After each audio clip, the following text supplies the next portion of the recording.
Morning everybody, how is everybody doing today? It is Friday, we've made it, it's nearly the weekend.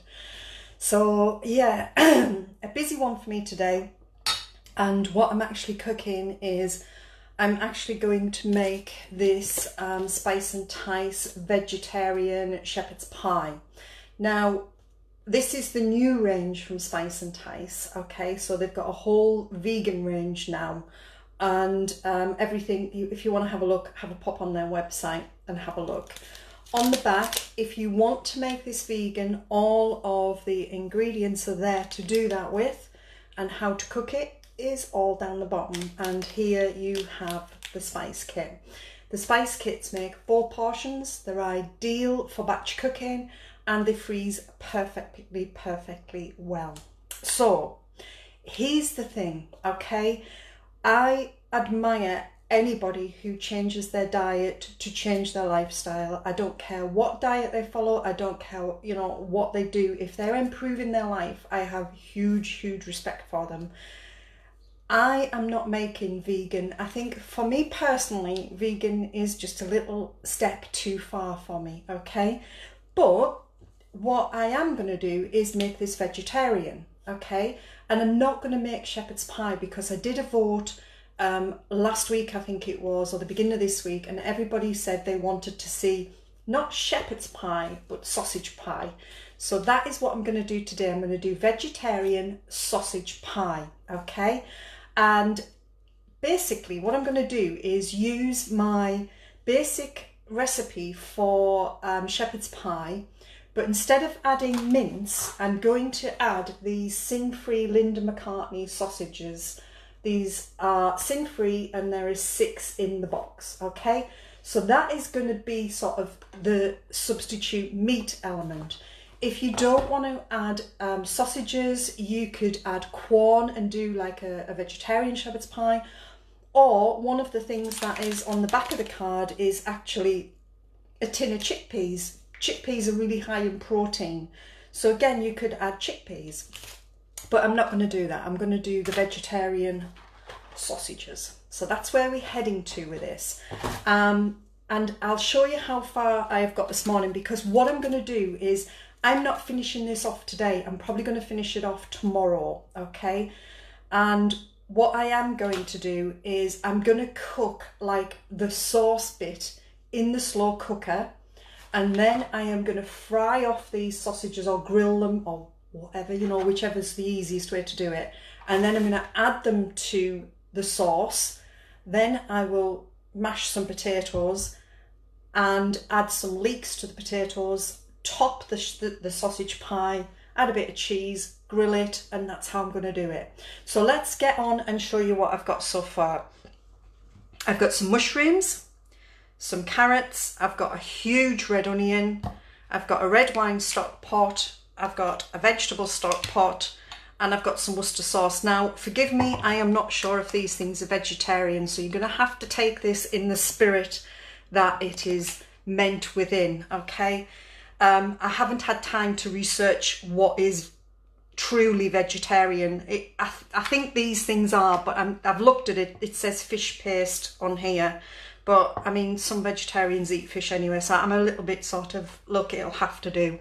I'm also going to add some lentils, because if you've followed me for a while, you know I love lentils. So I've got some red split lentils, or red lentils here, and I've got some pearl barley, which I absolutely love. Now, both of these things here will help give me a really thick, like gravy to it, if you like. So that is what we are going to do. So let's get on and see where we are so far. So in my Briefton's chopper, the first thing I am doing is cutting down my red onion and my carrots. Make sure you, I think we're getting full. Get your carrots in, put them in whichever way you can. Let me just shake that down a bit, it's popping back out. Okay, so there's the chopper full of diced veggies took me 2 minutes, and this is what I was talking about the other day, about now is the time where you'll do more chopping. So this is where this gadget comes into it. All dishwasher proof, which is fantastic. All my veggies going into the slow cooker. If you don't want to do this in the slow cooker, you could do it on a pan in the hob, which would work just as well. Or you could actually put it in a casserole dish and put it in the oven, which is what I was going to do this morning. But then I realised that I wasn't going to eat this anyway today, so it makes no difference. I've also got some mushrooms, which I'm going to chuck in. I have my stock pot. Oh, get that out. And I've got a red wine stock pot, which is from Tesco. These are sin-free, so it's like adding a glass of wine. I'm also going to add into this some rosemary, some fresh rosemary. It's in the garden, I forgot to get it. So just a little sprinkle of rosemary. Again, just to add a little bit of flavour to it. A splash of Lee and Perrins Worcester sauce, or whichever you like. You can add a little splash of that. And now to lentils. Now people get confused about this, and this is the other reason I wanted to use the slow cooker. When you use the slow cooker, you don't have to soak lentils, okay? So just a little sprinkle of them through. Lentils are very high in protein, so again, it's that fuller for longer, and lentils are really, really cheap.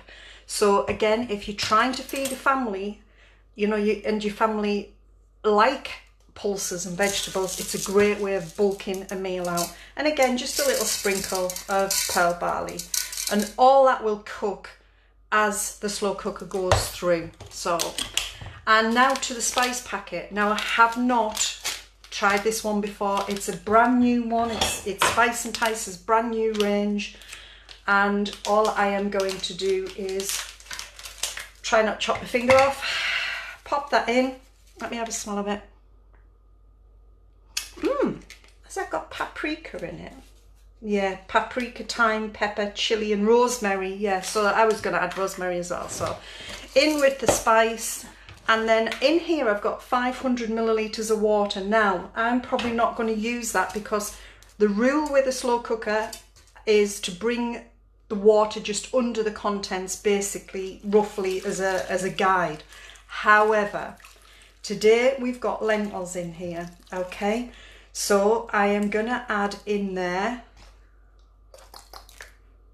tell you what, there's 500 ml, there you go. Make it easy, because the lentils will start to absorb the water. If I put any more in, I will let you know, but that is basically as far as I'm taking this today. So I'm going to put this on low, and that will go on low for about 6 hours. Once that is cooked, I will cook the sausages and probably chop them into 3 and add them to that. I will boil and mash my potatoes, add it to the top, and make like a sausage pie. So that is as far as I'm going today. Now what I am going to do is I am going to keep cooking this, and I'm going to bring the video together so it's from start to finish. So once I've finished the dish and I've plated up and everything, I will take a picture and I will add it to the end of the finished video. Okay everybody, it is coming up to 4:30, so about 6 hours from when I first put this on. As you can see, we've got a lovely, lovely, lovely thick gravy going on there, and that is all of the lentils doing the thing.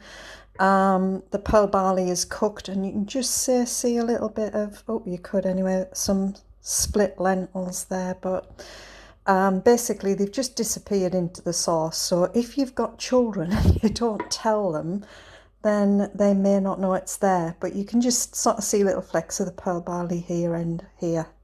So that's stage 1 done, and then tomorrow what I'll do is I will finish this off, but it smells amazing. So fingers crossed we get a good pie from it all. Okay, we are at the point now where I am going to start bringing together this vegetarian sausage pie. So here are the sausages that I'm using. It's the Linda McCartney ones. It says grill them, but to be quite honest, I'm just, as you can see, they're in the frying pan. So I'm going to fry them off and just warm them through basically. There's my potatoes just steaming. Always leave mashed potatoes to steam. It just gets the water out and stops them being as mushy. and I've got half a leek there because I'm going to add the leek to the mashed potato and do like a leek mash with it. Now I've made a decision with this as well. The slow cooker part of it with like the gravy and the carrots and the onions in is 4 portions. The sausages are going to get cut into 3 and they will go into the slow cooker sauce part of it or gravy part of it. But I'm only doing mash for 2 portions, so I'm going to freeze 2 portions without mash, and then I'm having sort of 2 portions for tea tonight, 1 for me, 1 for Graham. So once I come to that little bit, I will come back and show you, because I'm actually going to put this in a dish and then I'm going to grill it, so I'll let you see how that looks.